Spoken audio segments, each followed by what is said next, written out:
Hi, in this lecture I'm going to show you how to freeze panes in Microsoft Excel. Now what this basically enables you to do is to freeze either the top row or the first column in a worksheet.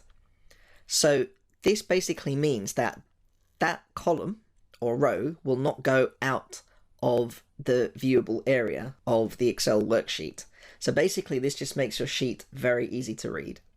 You can also freeze more than one row and freeze more than one column, which I'll also show you. Okay, so just to give you a quick demonstration, this is a sample table of sales data. Now, if I scroll down on the table, you can see that our header here goes off screen. Now, this could get very difficult if you wanted to read the table and you've got a lot of records in your table.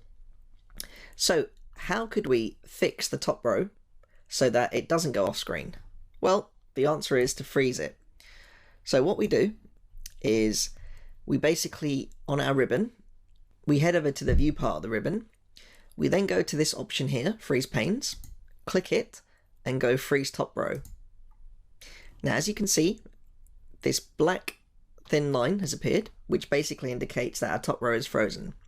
So now if we scroll down, we can see that our header is static. In other words, it's not going off screen.